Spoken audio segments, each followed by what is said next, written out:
Hello Capricorn, ito yung reading mo para sa month ng November.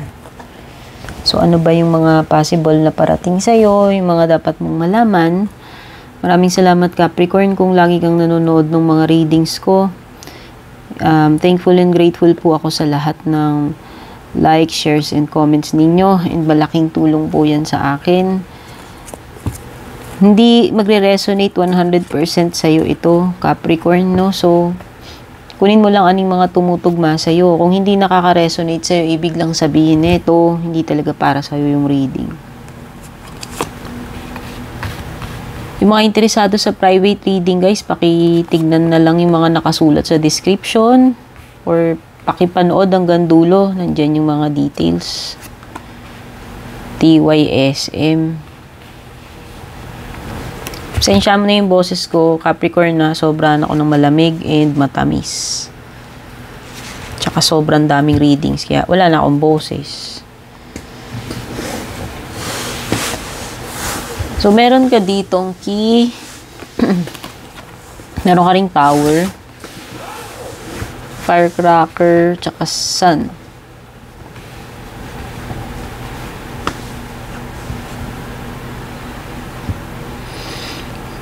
Successful outcome daw, oh. Pagdating sa iyong mga problems, so kung ano man yung mga problems mo, Capricorn, mukhang may masosolve na yan itong November. Or kung may mga ginagawa ka, ibig sabihin, magiging successful yung pinaka-resulta, yung pinaka-outcome. Susi is something na ginagamit natin na pagbukas eh. So, pwedeng meron kang something na maa-achieve or maa-unlock, madidiskubre, or pwedeng may magbubukas na opportunity sa'yo. Pwede rin naman sa anything na mabubuksan, mahahanap. Wow, dalawa yung card mo ng success. Ganda. Actually, lahat to masaya. Titignan natin. Yan, oh. Masaya lahat yung cards mo.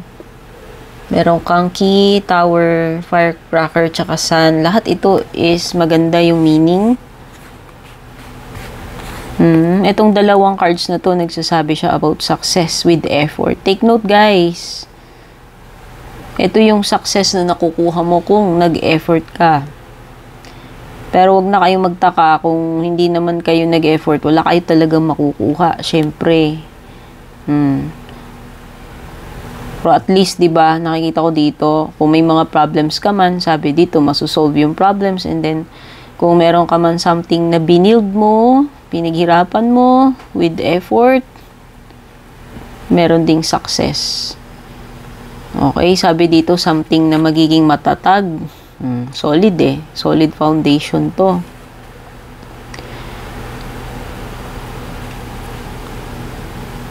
Pwedeng iba sa inyo, ewan ko, merong something dito mataas na building or tower. Yan. Mataas na structure.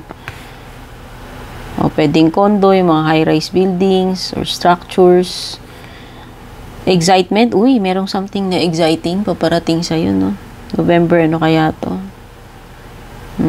Kung ano man ito paparating sa'yo, mukhang magiging happy ka and excited. Ayan, kasi kasama nung firecracker mo is sun card. Itong sun card naman is about happiness and well-being. So, lahat ng pleasant, no? Lahat ng pleasant things na pwedeng mangyari sa tingin ko. Sun is about, pagiging happy, contented, kumpleto, healthy, full of energy. Maganda yung vibration, maganda yung aura, yung energies. Oh, kasi ayan, may happiness and excitement. Ibig sabihin, good vibes ito. Kung ano man ito na magdadala sa iyo ng excitement and happiness ngayong November.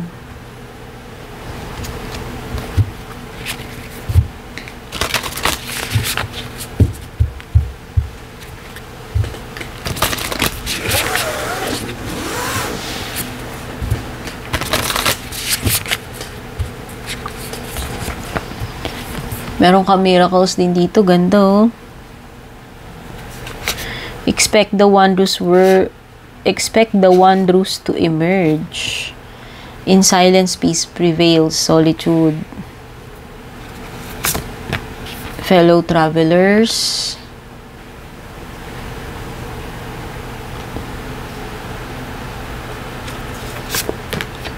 Rejuvenating rain. Rain.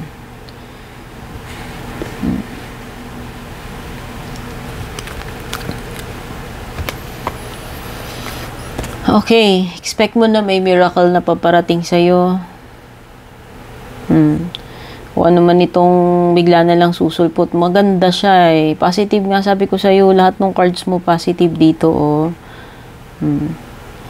Expect mo na lang during times na hindi mo inaasahan, may milagro na darating pa rin sa'yo, Capricorn.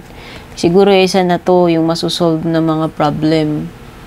Kasi sabi dito, merong something na madidiscover, maa-unlock, and kung ano man yung problema is magkakaroon ng matinong outcome. So, ito na yon. Expect mo na isa yan sa miracle na paparating sa'yo.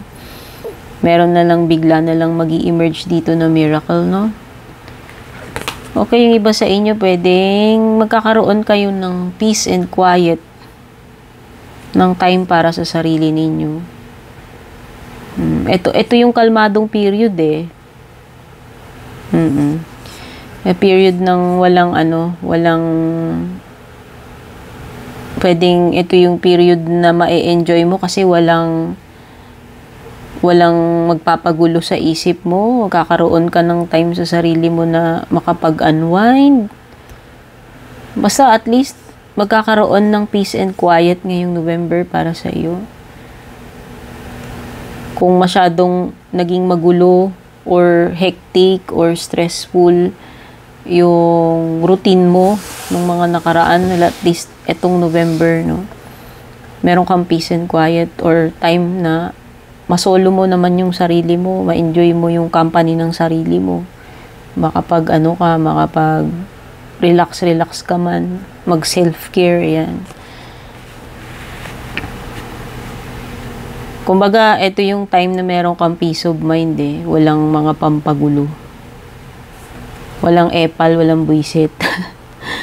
So, ayan, fellow travelers. Uy, travel. Meron ka bang pinaplanong travel ngayong November? O yan, baka naman kasi may travel dito. And nakikita ko, suportado ka ni universe dito. Ang ganda. Anumang journey itong tatahakin mo ngayong November. Ibig sabihin, suportado ka. Things will fall into place, no? Yun. Ayan, support is all around you. Pwedeng mga tao yung support na yan, pwedeng divine, na ginagabayan ka nila, or ina-assistihan ka nila. Kasi nga, may miracle din eh. Ayan, So, kung ano man to, kung may pagdadaanan ka man, nandoon yung support and guidance ng divine and yung mga nasa paligid mo. Rejuvenating rain, clear the past, heal the present. So, merong some kind of healing ngayong November para sa iyo. Maaaring ito na yung moment na may mga realizations ka or nagmumuni-muni ka about the past. Siguro, this is the time na mafe-feel mo na pwedeng let go ka na, totally na let go mo na yung nakaraan. And yun yung magpapalaya sa'yo. Yun yung magbibigay sa iyo ng peace and healing. Kasi binabanggit dito. During this time of solitude, yung mga time na mag-isa ka, magiging clear sa isip mo, or mapagtatanto mo, magkakaroon ka ng realization, and i-let go mo na yung mga dapat mong i-let go. Feel ko lang ito kumbaga, pwedeng napag-isipan mo na rin talaga to eh. And siguro, pwedeng yung iba sa inyo, baka ngayong November, yun yung stage wherein nakukompleto mo na yung healing mo, no? Kumbaga, 100% pwedeng na-let go mo na. Kaya ka nga makakaranas dito ng happiness, peace and quiet. So, pwedeng iba, solo kayo. Hindi ko alam kung hindi pa kayo nagka-jowa or galing kayo sa relationship pero ngayon solo kayo or pwedeng kayo ay widow. No, hindi ko alam. Basta yung iba sa inyo baka solo kayo sa buhay.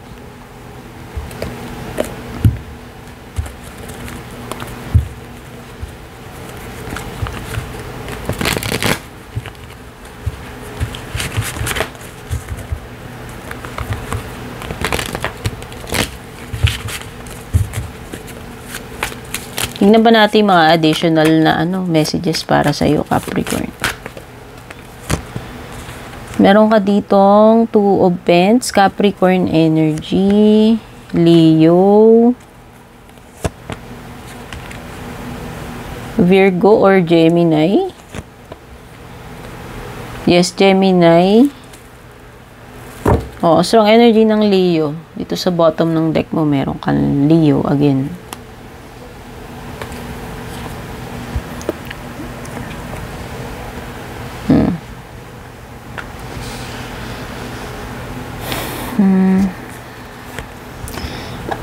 Baka busy ka ngayong November. Dami mong commitment sa tingin ko lang. Mukhang multitasking ka ngayon, Pwedeng sabay-sabay yung mga trabaho o commitments, kung ano man to. Meron something na sabay-sabay. Ang dami mong kailangan asikasuhin, gawin. Multiple priorities to. Importante yan. Yung pwedeng may mga schedule na nagkasabay-sabay. Papaano ka makakapag-adjust sa ganitong schedule or sa ganitong setup, no? Pwedeng Two of Pentacles kasi is pwedeng choice din, no? Pwedeng namimili ka dito, Decision, decision or kailangan mamili. Naninimbang ka, piniweigh mo yung options mo. Pwede rin naman ganun. Nagko-compare, yan. Importanteng balance sa tingin ko kasi Two of Pentacles is about balance. Naka-upright naman siya, so sa tingin ko mukhang okay naman to. Siguro makakayanan mo yung mag-multitask. Magagawa mo naman yung mga duties mo kahit na mahirap, kahit juggling act siya, Okay. So, maaaring yung iba sa inyo dito magwa-walkout kayo, iiwas kayo sa conflict. Para wala na lang gulo. Siguro kayo na lang yung lalayo, kayo na lang hindi distansya, or dededmahin nyo na lang. Ignorin nyo ito, yung mga anything, pwedeng mga grupo ng mga tao, or kung isang tao lang to na pwedeng gumagawa siya ng drama or eksena ng conflict. Iwasan mo ito. Yan. Yan yung sa tingin ko. Hindi mo papatulan yan, dededmahin mo. Okay, itong November sa tingin ko, ready ka na for something. Hindi ko alam, pero kung meron kang something na hindi mo pa nauumpisahan, itong November yung time na mauumpisahan mo yan. Meron kang gagawin Nakikita ko may sisimulan ka, may gagawin ka. Pwede ring meron kang manifestation dito. Hindi ko alam kung ano tong magma-manifest sa iyo ngayong November.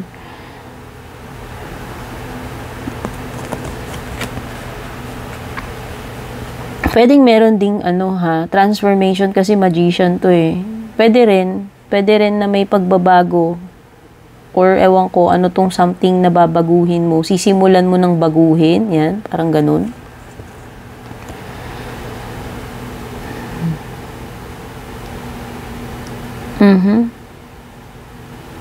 Makakalaya ka na from something na na ewan ko kung na-stuck ka ng matagal dito.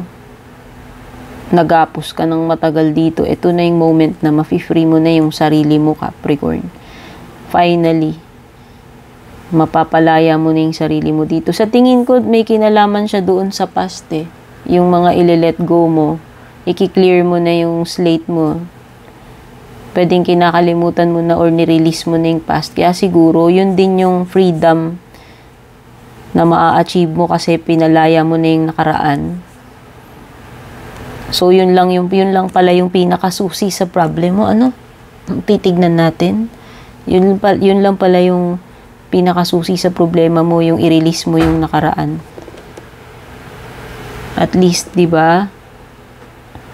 Kakaroon ka na ng freedom. So, by the way, mga nakakadil mo, no? Si Capricorn, si Leo, pwedeng may Virgo, may Gemini.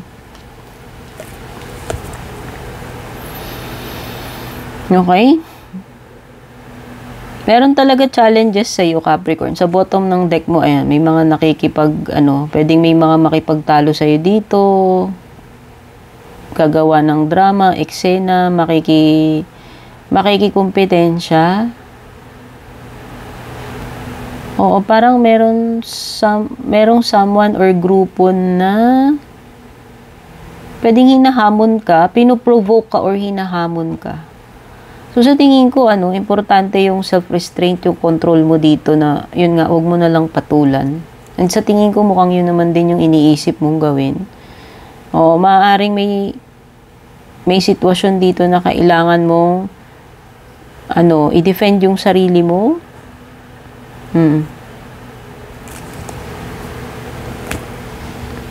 Tignan natin yung love life mo, Capricorn.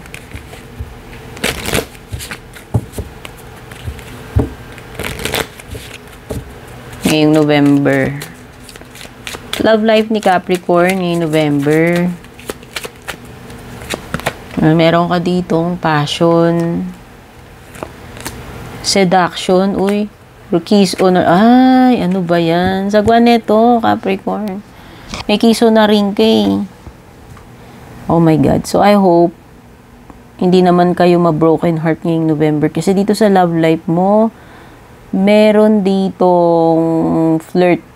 May nagfo-flirt. At saka kung may ka-date ka man ngayon, o kung sino man to ka-connect mo,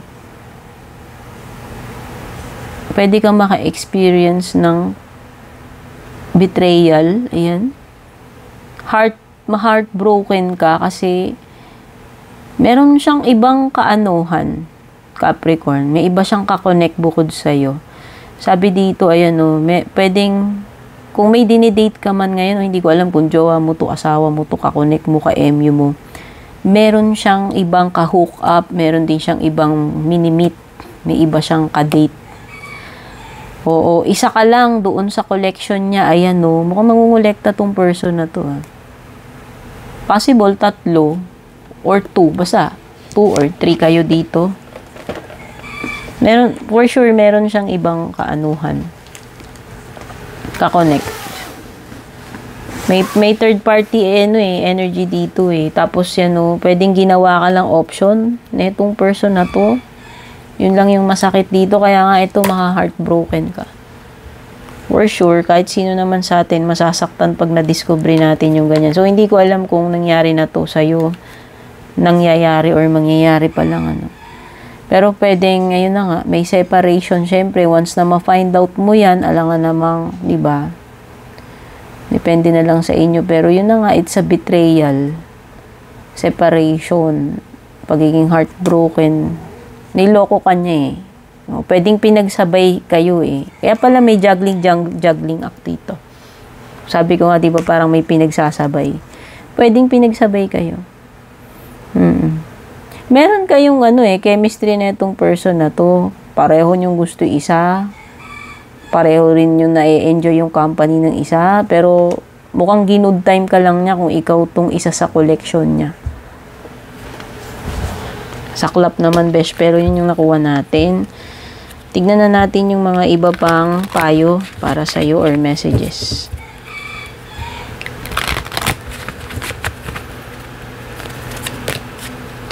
Choose a new direction. Ang napipil ko dito, huwag ka mag-concentrate sa isang idea. Try mong maging open-minded, mag-explore ka ng ibang possibilities. Or pwedeng ibahin mo talaga yung direction mo, yung approach mo. Oo, kasi meron something dito na mag-iiba ka ng direction. So, pwedeng may pagbabago. Oo, pwedeng may pagbabago. Sa career mo man yan or in general, hindi ko alam kung tungkol saan yan. And trust. Magtiwala ka lang kung ano man to. Kasi nakikita ko nga may miracle na darating sa'yo eh. And nakikita ko rin na may pagdadaanan ka dito sa fellow traveler. Pero lumitaw kasi dun sa card mo na magkakaroon ng successful outcome sa problema mo. So magtiwala ka lang. Kung hindi ka man nakakakita ng mga obvious signs, basta magtiwala ka lang doon sa proseso. Ano? O maghintay ka daw. Hindi ko alam to. Huwag ka magmadali. Ayan. Huwag ka maging impulsive. Hold mo muna. Tignan mo lang muna or palipasin mo. Basta meron something dito na palilipasin eh. Yun yung payo sa'yo ng baraha mo. At may helpful people na darating. Ngayong November sa'yo. Ayan. O, kaya nga may miracle na darating dyan. Kung may pagdadaanan ka man, masusolve yung problem, possible na may mga tutulong sa'yo. May mga, ayan no, kasi meron sinasabi dito about support is all around you. So, ito na yung support na yun sa tingin ko. Itong card na to. May mga taong nagmamalasakit sa'yo, nagmamahal sa'yo na makakatulong sa'yo sa sitwasyon mo ngayong November. Tignan na natin yung closing na mensahe para sa'yo. Para ngayong November, Capricorn. Para ma-close na natin yung reading mo. Ito yung nahugot natin. Ang nakasulat dito, above all else, guard your heart. For everything you do flows from it. Proverbs 4:23. At ang pinaka-mensahe para sa'yo, when you love yourself, it's easy to love others. Okay. Masyado mo na bang ipinamigay ang buong puso mo, Capricorn? To the point na sa sobrang pagmamahal mo, hindi ka na nakapagtabi sa sarili mo, nakakalimutan mo na rin, mahalin, irespeto yung sarili mo. Ito yun, self-love. Kung gaano ka-importante na mahalin natin yung mga tao sa buhay natin, ganun din ka-importante na mahalin din natin yung sarili natin. Okay? I love you, Capricorn. Take care. God bless.